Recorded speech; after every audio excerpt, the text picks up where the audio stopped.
essentially in the center of the oldest piece of crust that we know in Canada, the Slave Province.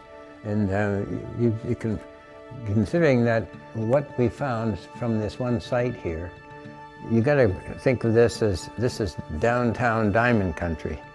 When Stewart Blusson describes his life, it seems his journey to finding diamonds in Canada was predestined.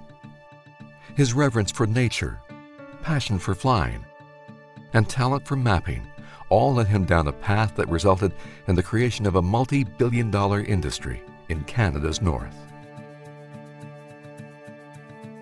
Stewart Blusson was born in Vancouver in 1938 and moved to Powell River when he was in grade 7. As a teenager, his love of the outdoors had him working at a hunting and fishing lodge, where he met a prospector.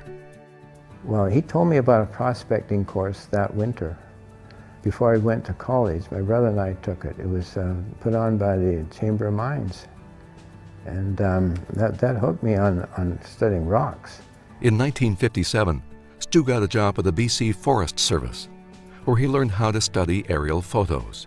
I could spot an individual tree in the forest and figure out what distance I had to chain in to get to that tree or something, so we could get to that tree, even in a forest setting. We imagine that, how powerful that is as a means of locating yourself. Following his graduation from UBC in honors geology, he received his PhD from the University of California, Berkeley. In California, he also learned to fly fixed-wing aircraft.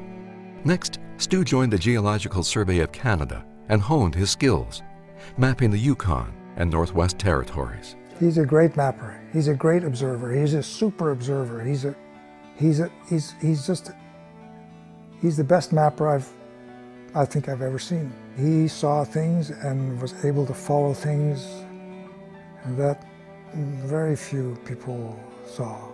Dirk says the first conversations about finding diamonds in Canada surfaced in 1969, when he, Stewart Blusson, and Chuck Fipke sat around a campfire while working for the Geological Survey of Canada.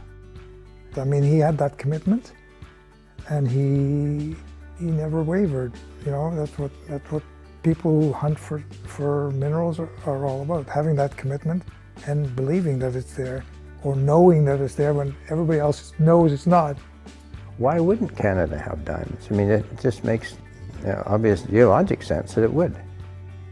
Stu and Chuck weren't the only ones looking for diamonds in the Northwest Territories.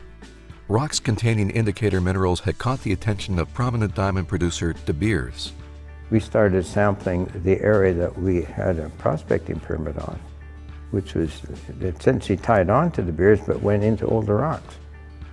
And that's when I realized that, well, we're out to lunch too. This is when Stu's expertise in mapping gained at the Geological Survey of Canada came into play.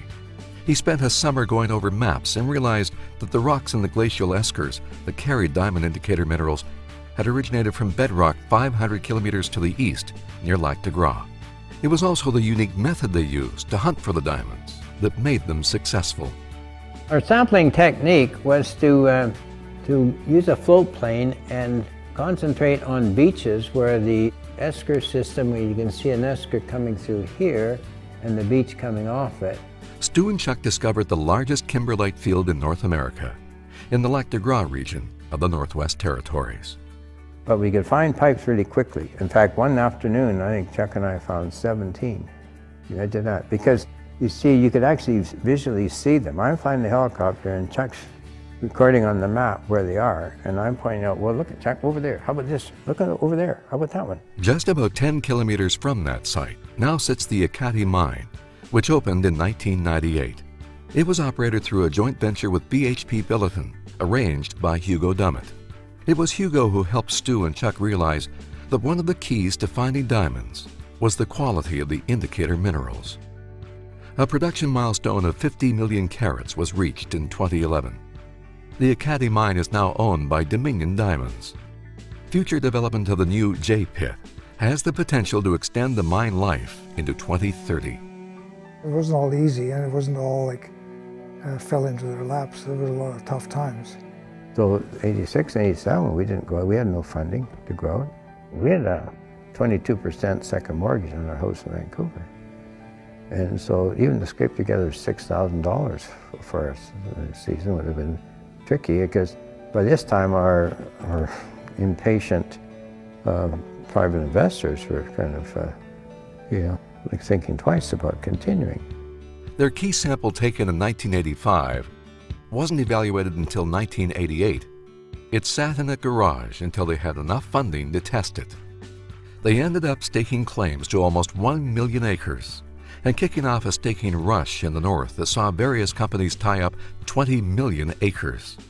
Their find spawned a multi-billion-dollar diamond industry in Canada, making it the world's third largest producer of diamonds.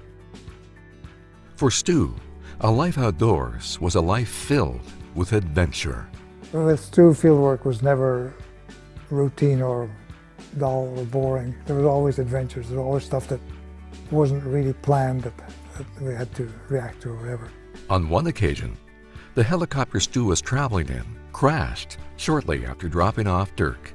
I could hear them flying away, and I could hear them circling an area not very, very far away, and then suddenly I didn't hear it anymore. I was on the left side when we went in, and the other side was mangled by the blade and transmission that came right through the cabin. Life on the ground was just as exciting, with wildlife encounters like coming face to face with a lynx and surviving a bear attack. And this strange sound, and I look around just around this outcropping, and it was a bear chewing snow. Can you imagine? How would you ever know what that sounds like? The snow was falling out of his mouth. He turned around and looked at me with stuff, and then he just leaped. As soon as he saw me, he just rushed right at me. Anyway, I managed to sidestep out and jump out of the way, but he came back up the slope and took a swipe at me and got my arm. Like most prospectors, for Stu, it's not as much about the money, but about the thrill of the find.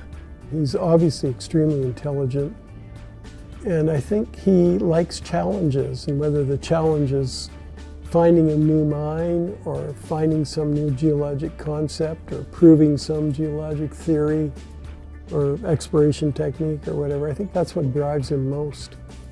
Stu's success has allowed him to share his wealth. He has contributed to and obtained matching grants that total almost $500 million. At 77, Stu Blusson is just as enthusiastic about his diamond project as the day it was discovered, is still flying helicopters, and is still as happy to be out in the field as when he was a young boy who loved the outdoors.